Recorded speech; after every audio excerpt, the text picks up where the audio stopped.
All right. This is Jeremiah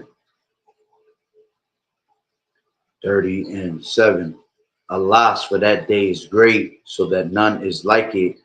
It is even the time of Jacob's trouble, but he shall be saved out of it. I'd like to start off by saying, Barakatah Yahweh, Barakatah Yahushai, Kol Haloim La Yahweh, Bahashem, Yahushai, Bahashem, Bachakodash. Double honors to the elders and apostles of Great Millstone who rule well. Blessings and salutations to the hopeful elect that's scattered abroad. The Hakim and the Akwat that's listening in. Yahweh Ratazah, willing that the lesson is edifying. It's the brother Schwab on Mawan back at you with another lesson. And what I want to grab, all right, more troubles for Jacob, all right. And I'm gonna show two videos, all right.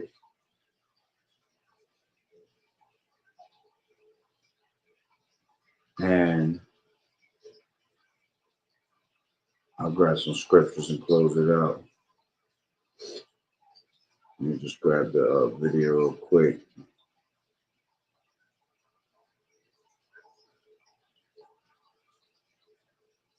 Give me 1 second. I thought I had 3 videos.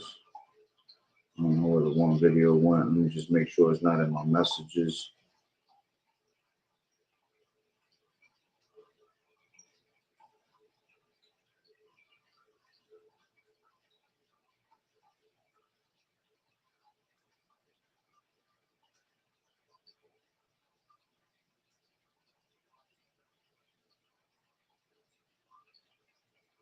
I do got one in my actually in my messages.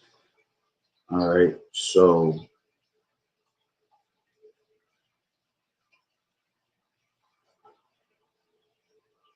let's grab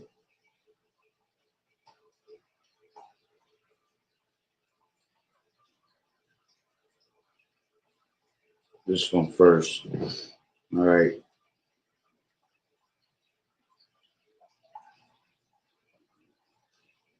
Top U.S. general just hinted at possible military combat deployments in our own neighborhood. That is not normal language from the chairman of Joint Chiefs, and that's not something the military says lightly. The way he phrases it makes it clear. They expect something to change very soon. Take a look. You look back over the arc of our deployment history over the last few years, we haven't had a lot of American combat power in our own neighborhood. I think that's, I suspect that's probably going to change. We'll see what we're ordered to do, and of course we follow that guidance, but we're definitely spending some time there now.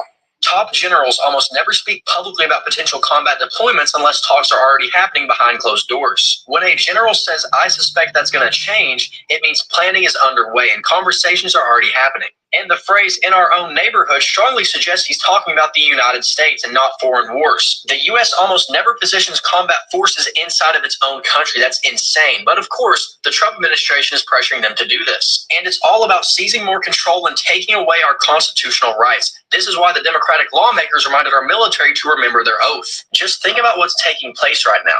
The Trump administration is escalating foreign conflicts in places like Venezuela and domestic ones as well in our own cities. I definitely see why Putin wanted Trump to be the president so badly. He is destroying this country from the inside out. Yeah, and when they say that, that means that they're going to come for you, Jakes, you so-called Negroes, Latinos, and Native American Indians, because you are the target. All right, remember you had DT, all right, our cool Lord, all right, which is the president. All right, he said there's an enemy within. All right, and really what he's really trying to get to is the men of the Lord, the prophets. All right, but the Lord said that he ain't gonna be able to get to us, man. All right, because the Lord gonna lift up a standard against them. The Lord gonna give us spiritual power. All right, and the Lord said, you know, by us doing the will of the Lord, all right, that not a hair shall be touched on our head, man. Okay, so you know, again, this is coming to you 2/3 that don't want to hearken onto the word of the Lord. All right, let's grab this. This is Psalms 17 and 13. And it said, oh, so like it's 17 and 13. And it says, arise, O Lord, disappoint him, cast him down, deliver my soul from the wicked, which is thy sword. Okay. And the sword, all right, goes back to Esau, Edom. All right. Going back to Genesis, the 27th chapter. All right. He was given the blessing of what? All right. This is 28. Right. He says, therefore, Yahweh give thee of the dew of heaven and the fatness of the earth and plenty of corn and wine. Right. Oh, Salakia, my bad, wrong verse. Go down a little bit. Once he was supplanted, right? Because he had got supplanted twice, all right, and Jacob ended up getting the blessing, all right. But you had Esau that literally was crying up and down to Isaac to bless him with something, all right. And Isaac said to him in verse 39, and Isaac his father answered and said unto him, behold, thy dwelling shall be the fatness of the earth and the dew of heaven from above.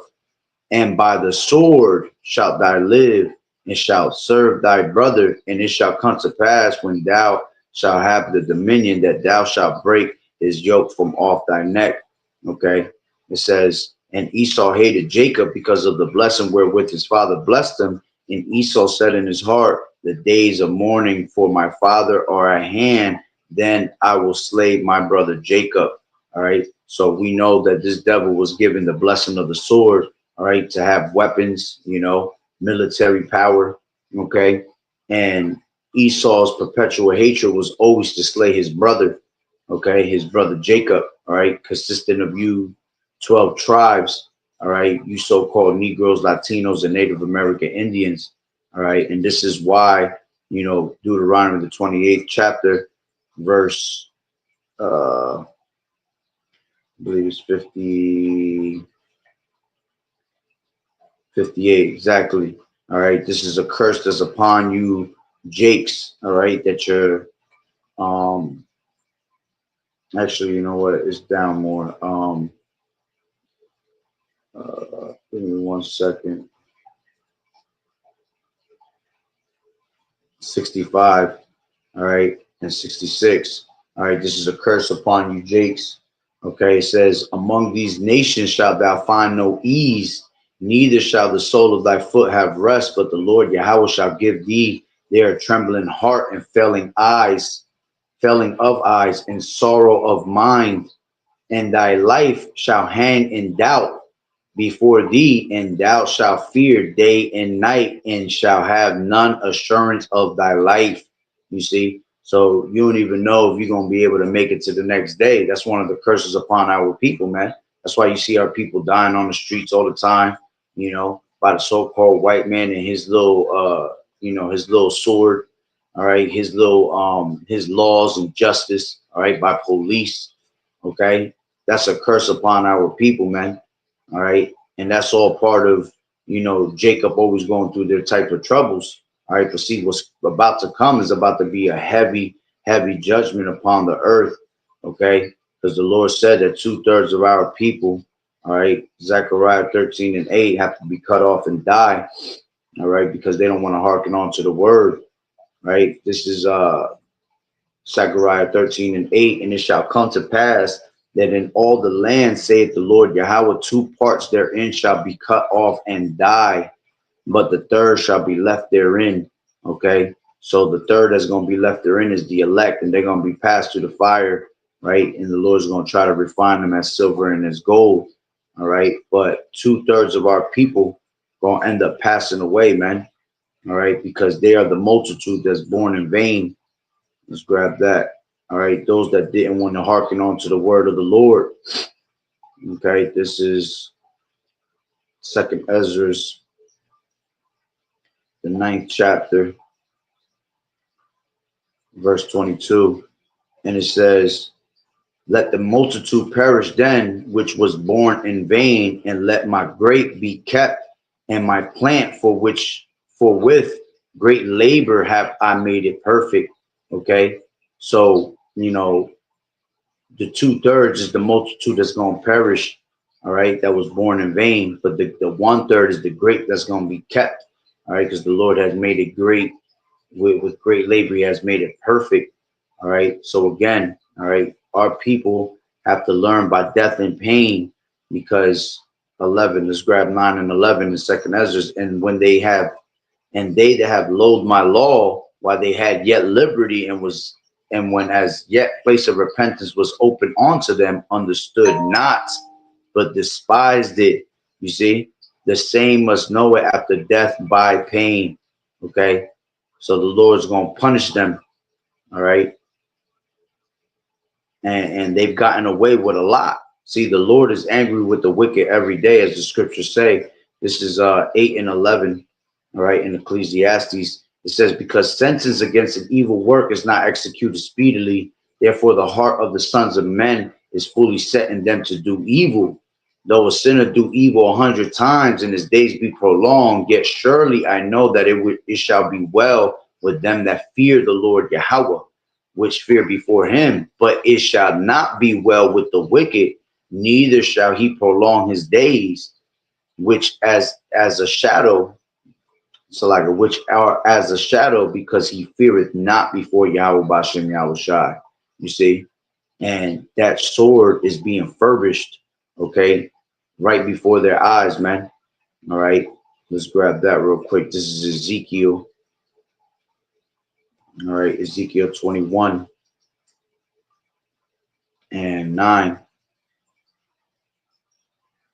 And it says, son of man, prophesy and say, thus saith the Lord Yahweh, say a sword is sharpened and is also furbished. It is sharpened to make a sore slaughter. It is furbished that it may glitter. Should we then make mirth? And that's what these 2/3 is in. They're in the spirit of mirth. All right. And the house of the wise is in the house of mourning, you see. But the house of fools is in the house of laughter, right? So, they're constantly making mirth. They're in the house of mirth. It contemneth the rod of my son as every tree, and he has given it to be furbished, that it may be handled. This sword is sharpened, and it is sharp, and it is furbished, to give it into the hand of the slayer. Okay. And the ultimate slayer is going to be Yahweh Bashem Yahweh Shai. All right. But, this devil is the blessing of the sword, right? So, he going to have his way with Jake, right? Because they don't want to hearken on to the word of the Lord. All right. And the Lord uses him as, a whooping stick to our people, you see? So let's grab this real quick. Another video. Damn, I got the craziest itch on my nose. I don't know why. Give me 1 second.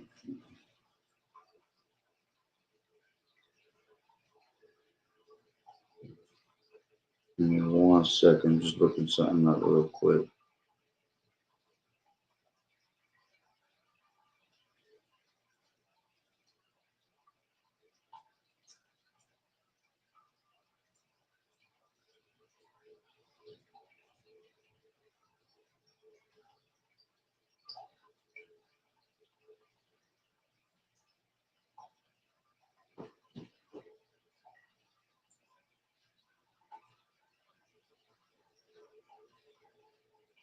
Give me a second real quick. Let me just end this off because I got somebody that's about to pull up to the house. The landlord. I think I hear him too. But let me bring this back out.